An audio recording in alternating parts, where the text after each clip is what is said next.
آج ہم اس لیے بھی بہت خوش ہیں کہ ہمیں اس خاندان کے چشم و چراغ کو دیکھنے کا اور قریب سے ان کی زیارت کرنے کا زرین موقع اللہ تبارک و تعالیٰ نے عطا فرمایا، جس خاندان کا صرف ہندوستان ہی نہیں بلکہ عالم اسلام پر وہ عظیم احسان ہے کہ اس احسان کا بدلہ ہم نہیں چکا سکتے ہیں۔ یقیناً آج ایک دارالعلوم دیوبند میں پڑھنے والا اور فارغ التحصیل عالم دین اپنی نسبت قاسمی یعنی کہ قاسمیت کی طرف کرتا ہے اور فخر محسوس کرتا ہے، ظاہر سی بات ہے کہ وہ پڑھنے کی بنیاد پر جب قاسمیت کو اپنے لیے باعث فخر سمجھ رہا ہو تو جس خاندان نے قاسمیت کی بنیاد ہی ڈالی ہے، اسی کے چشم و چراغ ہمارے درمیان میں ہے، وہ کتنا باعث افتخار ہے۔ یقیناً میں اس موقع پر جیسے کہ حضرت نے تو ابھی فرمایا وقت بھی قلیل اور بہت کچھ حضرت فرما گئے دو چند جملوں کے اندر اور ہمیں بہت نصیحت بھی دیتے چلے گئے، میں کیسے اس بات میں زیادہ تفصیلی گفتگو کر سکوں آپ کے سامنے، لیکن حجت الاسلام حضرت مولانا محمد قاسم نانوتوی رحمت اللہ علیہ نے دارالعلوم دیوبند کی جو بنیاد ڈالی اور پھر حضرت محمد قاسم نانوتوی رحمت اللہ علیہ کے بعد آپ جانتے ہیں بہت ہی مختصر سے مختصر آپ کے فرزند حضرت مولانا محمد احمد حافظ محمد احمد رحمت اللہ علیہ جو دارالعلوم دیوبند کے محتمم رہے اور تقریباً 40 سالہ دور اہتمام رہا تھا، 40 سالہ دور اہتمام۔ پھر ان کے فرزند ارجمن حضرت مولانا حکیم الاسلام حضرت مولانا قاری محمد طیب صاحب رحمت اللہ علیہ نام حلاوت قلب و جگر میں اترا ہے۔ حضرت مولانا اقبال صاحب اس تحریرات کی طرف ہمیں متوجہ ضرور بھی ضرور وہ آج کی اس مجلس میں تحریرات کی طرف توجہ دلائی، چند شخصیات کی تحریرات کی طرف ان میں حضرت برکت عطا فرمائی تھی۔ ایک عام انسان ہوتا ہے جس کے وقت کے اندر ایک طول اور لمبائی ہوتی ہے، ایک خاص انسان ہوتا ہے جس کے وقت کے اندر ایک عرض ہوتا ہے، چوڑائی ہوتی ہے، اور پھر خاص انسان ہوتا ہے جس کے وقت کے اندر ایک عمق اور گہرائی ہوتی ہے۔ حضرت قاری صاحب رحمت اللہ علیہ کا تقریباً 60 سالہ دور اہتمام اور اس سے پہلے اس درمیان میں حضرت قاری صاحب رحمت اللہ علیہ کی تدریس، پھر حضرت قاری صاحب رحمت اللہ علیہ کا ملک اور بیرون ملک کے اسفار میں کیے جانے والے گراں قدر خطبات جو اسرار شریعت کے اوپر سیکریٹ آف شریعت حضرت قاری صاحب نے جو فرمایا وہ ایک ایسی اور ایک ایسی گہرا سمندر ہے کہ اگر آج کا عالم حجت الاسلام حضرت مولانا محمد قاسم نانوتوی رحمت اللہ علیہ کے علوم کے اوپر ریسرچ کرتے کرتے آج انہی کے خاندان سے حضرت قاری طیب صاحب رحمت اللہ علیہ کے فرزند ارجمن حضرت مولانا شکیب صاحب بھی ہمارے درمیان میں ہیں، یہ ان کا پروفائل اور ان کا امیج اتنا اونچا اور اتنا بڑا ہے کہ اس مختصر سے وقت میں اس پروفائل کو کھولنا اور ان کی امیج کو چوڑا کرنا مجھ جیسے کم علم انسان کا ہرگز یہ کام نہیں ہے، لیکن اتنا ضرور کہوں گا کہ ان کا ایکیڈمک کام، ان کا علمی کام، ان کا ریسرچ اور تحقیق کا کام تقریباً بقول حضرت مولانا مفتی محمد سفیان صاحب 30 سے زائد کتابوں کے اوپر تحقیقی کام ہو گیا۔ الحمدللہ قاسم العلوم والخیرات کا کام بھی ہوگا اور ان سے پہلے حضرت مولانا محمد قاسم نانوتوی رحمت اللہ علیہ کی تحریرات ان کے زمانے میں جو کچھ کام ہوا آج وہ کر رہے ہیں۔ یقیناً دوستو یہ ایک بہت بڑا تعارف ہے، یہ ایک بہت بڑی پہچان ہے، ایک بہت بڑی نشانی ہے اور ایک ایسا خاندان کے جن میں تسلسل کے ساتھ علم شخصیات بہت ایسا ہوتا ہے کہ ایک آدمی بہت بڑا عالم دین ہوتا ہے مگر اس کی اولاد میں کوئی اتنا بڑا عالم نہیں ہوتا ہے، لیکن آپ دیکھیں مولانا قاسم نانوتوی سے لے کر کے یہاں تک اور مولانا شکیب صاحب تک ایک لمبا سلسلہ ہمارے درمیان میں ہیں جنہوں نے علمی کام کیے اور کر رہے ہیں، اور دعا کرتے ہیں اللہ تبارک و تعالی اس چراغ کو ہمیشہ کے لیے جلوہ افروز رکھے اور ان سے اللہ تبارک و تعالی کام لیتے رہیں۔ آج ہمارے درمیان میں ہمارے استاد محترم حضرت مولانا مفتی احمد صاحب دیولوی،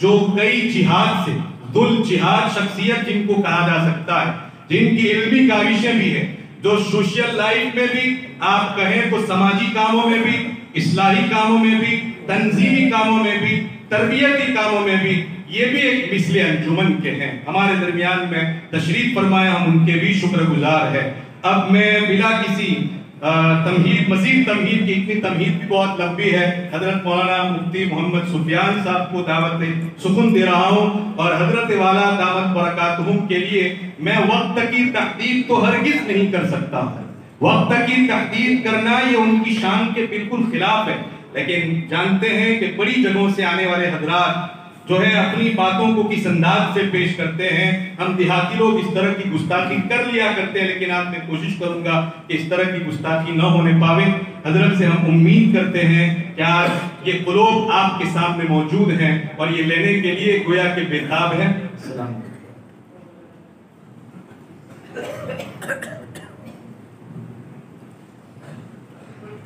اوپر بھی جگہ ہے اور اوپر بھی نظام بنایا ہے، ہمارے بہت سارے احباب جو ہیں وہ یہاں نیچے کھڑے ہیں۔ ایک بہت ہی مقدمانہ درخواست یہ کرتا ہوں کہ جن کو جو کام سپرد کیا گیا ہے، جو والنٹیئر ہے ہمارے، ان احباب کے علاوہ جو حضرات کھڑے ہیں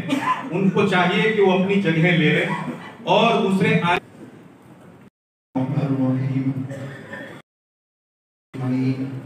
ما بعد فقد قال الله تعالى في كتابه الحكيم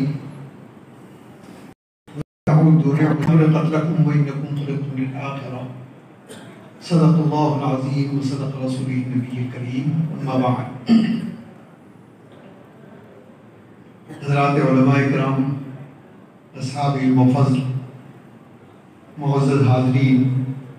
اور بزرگان محترم، آج کے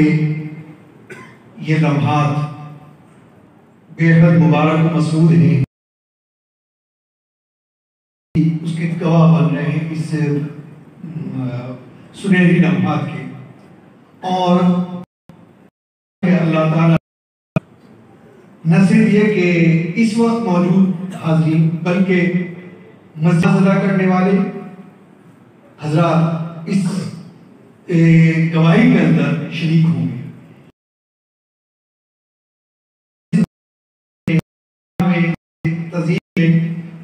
اور وہ حصہ لیا دامِ درم قدم سخرے، تو وہ تو خیر اللہ کے یہاں بہترین جزا کے مستحق نہیں، بعض حضرات وہ ہیں کہ جنہوں نے دعاؤں کے ذریعے سے اس میں حصہ لیا، وہ بھی اسی طرح سے شریک ہیں۔ بہرحال یہ ہمارے لیے بہترین باسعادت اور خوبصورت لمحات ہیں۔ اللہ تعالیٰ ہم سب کے مل بیٹھنے کو اور حاضری کو قبول فرمائے۔ مجھے میرے بزرگوں نے حکم دیا کہ چند باتیں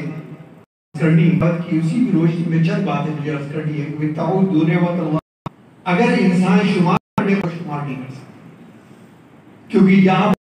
وہ تمام نعمتیں کہ اعلیٰ ترین نعمت کیا ہے کہ جس پر تمام نعمتوں کا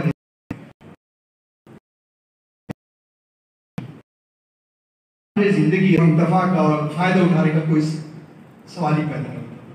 تو لہذا سب سے بڑی نعمت جو ہے وہ ہماری زندگی، اور یہ زندگی بھی کوئی مختصر نہیں کہ 10 20 50 سال 100 سال 80 سال، یہ تو سمجھیے کہ زندگی کا ایک بہت مختصر ترین عرصہ ہے، بلکہ ہماری زندگی تو لاکھوں برس کی ہے، لاکھوں برس کی، کیونکہ کائنات کی تخلیق سے پہلے انسان کی تخلیق، کیونکہ عالم الگ الگ ہے، پھر عالم ارواح ہے، تو ہمیں نہ معلوم اور نہ ہمیں اس کا لاکھوں برس گزرے۔ عہد الست کے اندر جب تمام بنی نوع انسانی کو نکالا گیا اور جمع کیا گیا اور اب تعالیٰ نے اپنی ربوبیت کا اقرار کیا، الست بربکم، کیا میں، تو سوال کی نوعیت خود بتا رہی ہے کہ اس وقت ہم میں عقل بھی تھی، ہم میں شعور بھی تھا، ہم میں بینائی بھی تھی، ہم میں سنوائی بھی تھی، ہم میں سوال کو سمجھنے کی صلاحیت موجود تھی، کیونکہ الست بربکم سوال کیا جا رہا ہے، ظاہر ہے کہ سوال اس سے کیا جائے کہ جس کے اندر فہم ہوگا، جس کے اندر بے جان چیز سے سوال کیا جائے. تو سوال کیا کہ الست بربکم، تو سب سے پہلے روح محمد صلی اللہ علیہ وسلم گویا بھلا بے شک آپ ہمارے رب. گویا ہم نے اقرار کیا، اپنے رب کو دیکھا، اپنے خالق کو دیکھا، اپنے مالک کو دیکھا اور اقرار کیا کہ آپ ہی ہمارے رب. اس کے بعد ہم پر نیند آئی، اس کے بعد عالم دنیا کے اندر آگے یہ دارالعمل ہے. یہ بات سمجھ میں آتی جبکہ دعویٰ اس کا ہے کہ ہم اشرف المخلوقات ہیں، ہم افضل المخلوقات ہیں، افضل الکائنات ہیں. تو ظاہر ہے کہ مقصد بھی اتنا ہی اعلیٰ ہونا چاہیے، مقصد بھی اتنا ہی بڑا ہونا چاہیے، مقصد بھی وہی تک ساتھ دینا چاہیے کہ ہمارے عالم سے ایک عالم سے دوسرے عالم، دوسرے سے تیسرے میں انتقالات ہوتے رہیں لیکن مقصد ہمارے ساتھ چلتا رہے. ظاہر ہے کہ یہ مادی دنیا ہے، ہماری عقل بھی مادی ہے. تو انسان نے عقل سے سوال کیا کہ کیا مقصد ہونا چاہیے. ظاہر ہے کہ دنیا کے اندر بہت سارے مقاصد ہو سکتے ہیں. عقل بھی مادی دائرے کے اندر ہی جواب دے گی اور اسے جواب دیا تو اس نے یہ بھی ہو سکتا ہے کہ انسان کو بہترین غذا ملے، بہترین روٹی ملے، کیونکہ اس پر ہماری زندگی کا انحصار ہے. مقصد یہ کوئی بلند مقصد نہیں ہے، مقصد ہے، مقصدیت سے انکار نہیں، لیکن اس کو بلند مقصد نہیں کہتے اس لیے کہ یہی ایک واحد مقصد ایسا ہے کہ جس کے لیے نہ کسی فضیلت کی ضرورت ہے، نہ کسی علم کی ضرورت ہے، نہ کسی ہنر کی ضرورت ہے. وہ تو ملنی ہے. اور ہمیں کیا تمام مخلوقات عالم کو مل رہی ہے، جانوروں کو مل رہی ہے، اور وہ ہم سے زیادہ حسب حال میں غذا لے رہے ہیں، روٹی لے رہے ہیں. تو لہذا یہ کوئی نہیں آگے تو ختم ہو جائے گا، آگے بھی بے مقصد زندگی ہے. تو بے مقصد اگر زندگی انسان گزار رہا ہے، نصب العین کوئی نہیں ہے اس کا، تو وہ کیا کہلاتا ہے؟ وہ مجنون کہلاتا ہے. بغیر نصب العین کے چلا جا رہا ہے، بے مقصد کے بول رہا ہے آدمی تو کیا کہتے ہیں کہ مجنون ہے. اگر آپ ریل میں سفر کر رہے ہیں، پھر بیٹھ جائیں تو پوچھے کہ آپ کہاں جا رہے ہیں اور آپ یہ بتائیں کہ میں کہیں بس بیٹھ گیا ہوں، تو لوگ کیا کہیں گے؟ بھائی مجنون ہی سمجھیں گے. تو معلوم ہو کہ مقصد ہی انسان کو اعلیٰ بناتی ہے. تو مقصد بتائیے، جتنا مقصد بلند ہوگا اتنا ہی انسان اعلیٰ بنتا جائے گا. تو اصل چیز مقصد اور نصب العین ہے. تو ظاہر ہے کہ ایسا نصب العین کہ جس کو ہم نے متعین کیا یا عقل نے جواب دیا کہ غذا ہونی چاہیے، جب وقت ختم ہوا تو وہ غذا ہمیں چھوڑ گئی، ہم نے غذا کو چھوڑ دیا، پھر آگے بے مقصد، پھر ہم مجبور ہو گئے. تو مقصد تو بہت ایسا ہونا چاہیے. عقل نے پھر کہا کہ اس کے اندر دولت کو بھی شامل کرنا چاہیے.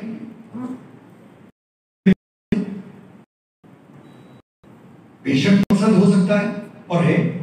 کیونکہ یہ قریب علیہ السلام، لیکن مناسبت کرتا ہے، زراعت کرتا ہے، سماج کے اندر کام کرتا ہے. تو اس کے ذریعے سے جلال الدین رومی نے تشبیہ دی ہے، پانی تو کشتی نہیں چل سکتی. تو دولت جو ہے وہ مثل پانی کے ہے، لیکن وہ اسی وقت تک کہ یہ دولت اگر ہمارے دل کے اثر نہیں تو یہ بھی کوئی مقصد نہیں. قوت ہونی چاہیے، قوت نافذہ ہونی چاہیے تاکہ لوگ، اور ہمارے پاس عزت ہونی چاہیے. تو عزت کے معنی کیا ہے؟ عزت کے معنی یہ ہے کہ لوگ ہمیں بڑا سمجھیں. یہ کیا مقصد ہوا کہ صاحب عزت ہماری لیکن ہاتھوں میں دوسرے کا، اور وہ بھی خیال ہے کہ جب تک اس کو خیال ہے ہم باعزت، اور جیسے ہی اس کا خیال بن رہا ہے ہم بے عزت ہو گئے. تو ظاہر ہے کہ یہ مقصد ہے. تو عقل نے جتنے جواب دیے وہ مادیات کے دائرے کے اندر کہ وما خلقت الجن والانس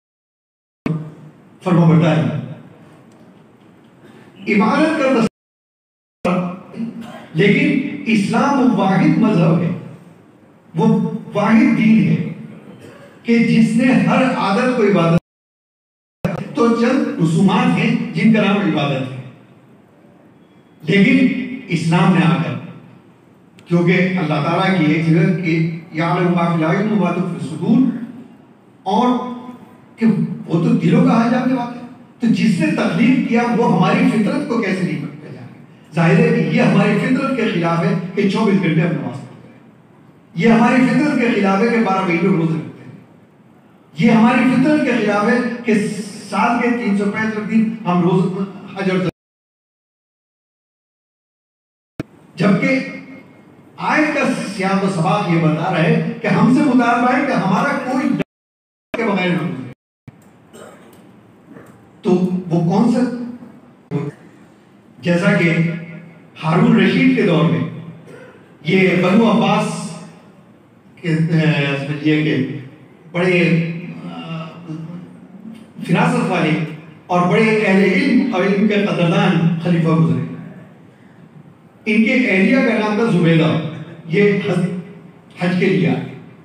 اور مدینہ منورہ میں پہنچے تو وہاں انہوں نے دیکھا کہ حجاج پانی کے لیے بہت پریشان ہیں۔ اب سوال یہ تھا کہ اس کا کیا حل نکالا جائے، تو وسائل بھی ہمارے پاس موجود ہیں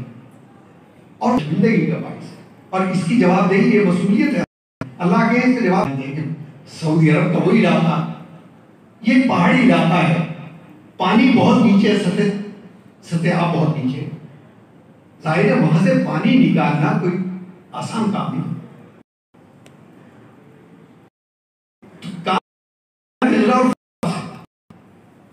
کہ وہاں سے نہر بنے اور مدینہ منورہ تک۔ اب کہاں دجلہ اور فرات اور کہاں مدینہ منورہ، ہزاروں کلومیٹر کا فاصلہ، تقریباً 3,500 کلومیٹر کا فاصلہ، لیکن ان کے پاس وسائل دو، انہوں نے نہر بنوائی اور وہاں سے پانی جاری کیا، تقریباً 6.5 سال اس کے اندر لگے،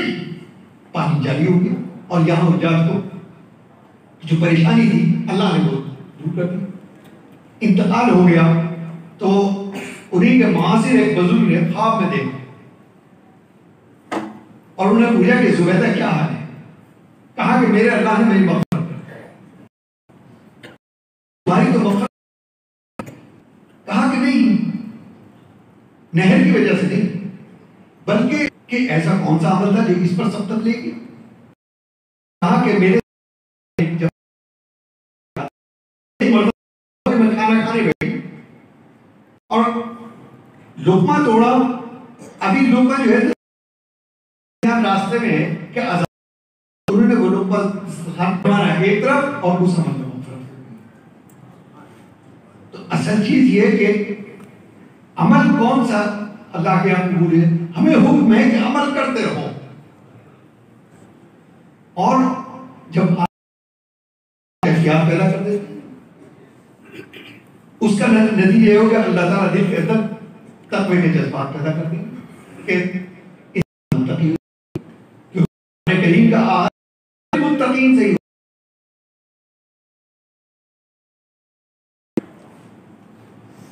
متقین، تو اللہ تعالیٰ نے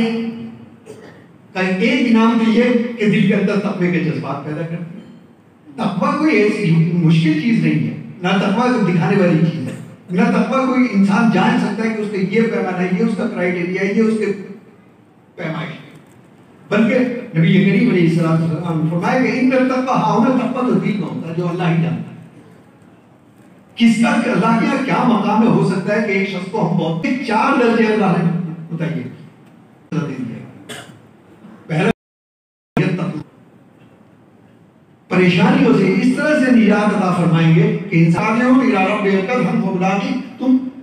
دھکے کھاتے پریشانی اٹھاتے ایک دن ہمارے پاس پہنچ جاؤ۔ دنیا انسان ایسا نہیں ہے، چاہے وہ غریب کے نتیجے میں جو وہ اس پریشانی سے اس کہ انسان کو ایسا دوسرا نتیجہ وہ بھی اسی زندگی کے اندر بولتا ہوں وَيَرْزُقْهُ مِنْ حَيْثُ لَا يَحْتَسِبُ، کہ رزق انسان کو اللہ تعالیٰ اس طرح سے پیشان ہو کہ انسان کے تصور میں بھی ہوگا کہ مجھے رزق یہاں سے مل سکتا ہے۔ رزق کا تصور یہ نہیں ہے محدود تصور ہمارے ذہن کا درست کھانے کے مفہوم جو ہے وہ بہت وسیع ہے۔ اس کا مفہوم یہ ہے کہ پیدائش سے لے کر موت تک جس چیز کی انسان کو ضرورت پڑتی ہے وہ ہر چیز، یہ علم بھی رزق ہے، یہ توفیق بھی رزق ہے، یہ مسجد میں آنا بھی اللہ کی توفیق سے آنا یہ بھی رزق ہے. تو یہ بھی انہی نعمت ہوئی جس میں فرمایا کہ نعمت اللہ تم شمار ہی نہیں کر سکتے. تو رزق عطا کیا جائے گا اس کو ایسی جگہ سے کہ جہاں ہم تصور نہیں کر سکتے. تو نتیجہ یہ کہ دوسرا نتیجہ اسی اس میں مرتب ہو رہا ہے. تیسرا نتیجہ وَيُكَفِّرُ عَنْهُ سَيِّئَاتِهِ کہ اس کے جو غلطیاں ہیں خراب ہیں وہ اللہ تعالیٰ کے جن کو معاف کرے. اور چوتھا تو اس نے اس میں حصہ لیا اور وَمَا خَلَقْتُ الْجِنَّ وَالْإِنسَ إِلَّا لِيَعْبُدُونِ یہ عبادت روز جزا تک ہماری اسی طرح تسلسل کے ساتھ جاری رہے گی. بیٹھ کے اس مسجد کو بعد سے علماء سے ہمیشہ آباد رکھیں. آخر دعوانا الحمدللہ. جزاکم اللہ تعالی احسن الجزاء.